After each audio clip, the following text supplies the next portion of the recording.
Հարգելի հայրենակիցներ, հարգելի գործընկերներ,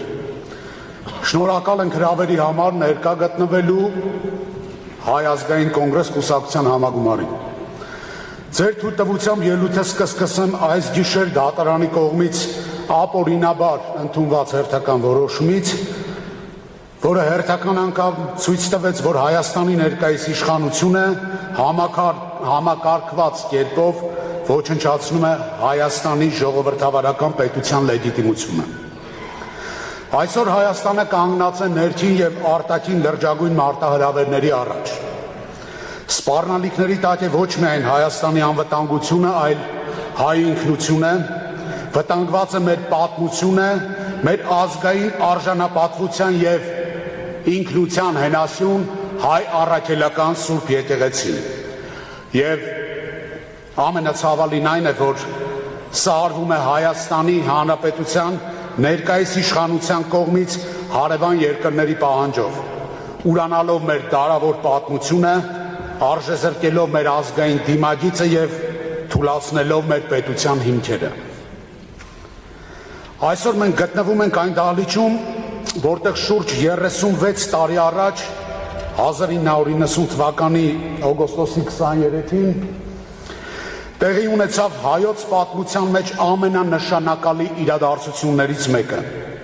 Ընդունվեց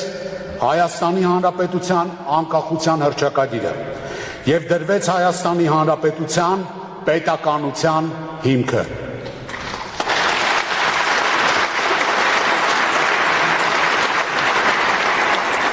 Այն ժամանակ հավաքված մարդկանցից որևէ մեկի մտքով չէր անցնի նույնիսկ, որ այսօր կփորձեն ջնջել պատմության այդ էջը, վերացնել մեր անկախության հռչակագիրը և ոչնչացնել մեր երրորդ հանրապետության ծննդյան վկայականը։ Եվ այս իրավիճակում մենք պարտավոր ենք ինքներս մեզ հարց տալ. Ինչն է այսօր Հայաստանի համար և հայ ժողովրդի համար ավելի կարևոր՝ մանդատների քանակը, կուսակցական մրցակցությունը, թե մեր պետականության փրկության ուժեղացումը։ Պառակտված ժողովուրդները երբեք չեն կարող ունենալ ուժեղ պետություն, սա փաստ է։ Այս տարիներին Հայաստանի ամենածանր հարվածներից մեկն էլ հենց եղել է ներքին պառակտումը։ Նախ հասարակությունը բաժանեցին ներկաների և նախկինների, հետո սևերի և սպիտակների։ Հիմա էլ ուզում են քանդել մեր ազգային հոգևոր ինքնության հենասյունը հայ առաքելական Սուրբ եկեղեցին։ Սակայն դա նրանց վստահաբար չի հաջողվել և չի էլ հաջողվելու։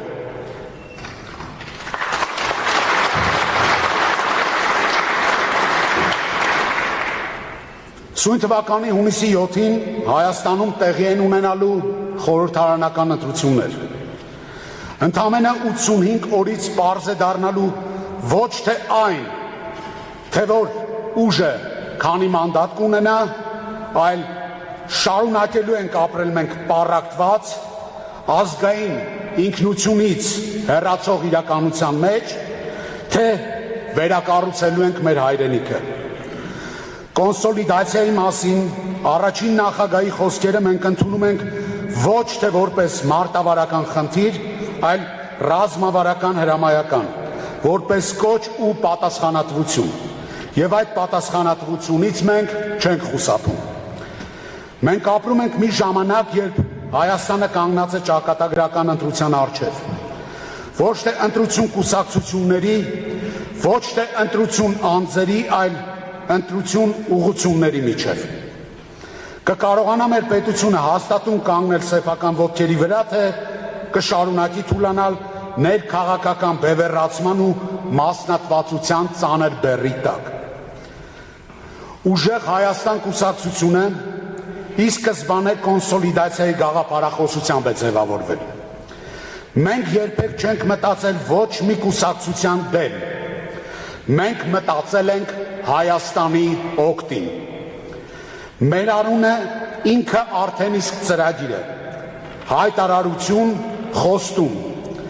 ոչ թե ուժեղ կուսակցություն, ոչ թե ուժեղ կոալիցիա, այլ ուժեղ Հայաստան։ Սամվել Կարապետյանը, ով ամբողջ կյանքը անց է կացրել ստեղծագործ աշխատանքի մեջ, ով կառուցել ու հաստատել է, ով հաջողությունն ու ձախողումը ճաշակել է ոչ թե քաղաքական ամբիոններից, այլ իրական կյանքի ասպարեզում, այսօր պատրաստ է դնել այդ ամբողջ փորձը, կամքը ու ռեսուրսը իսպաս ոչ թե անձնական, այլ ազգային նպատակի։ Մենք շնորհակալ ենք բոլոր արտախորհրդարանական ուժերին, ովքեր կիսում են այն համոզմունքը, որ հաղթելու են ոչ թե մրցակցությամբ, այլ միասնությամբ։ Հայաստանը ունի ուժ, Հայաստանը ունի ներուժ, Հայաստանը ունի արժանի մարդիկ։ Այն, ինչ մեզ անհրաժեշտ է, ոչ թե հերոսն է, այլ համախմբվածությունը, ոչ թե հրաշք, այլ կամք ու ճիշտ ուղղություն։ Մենք այդ ճանապարհին ենք, եւ այդ ճանապարհը կրկնակի ամուր կլինի, երբ մենք այն անցնենք միասին։ Շնորհակալություն։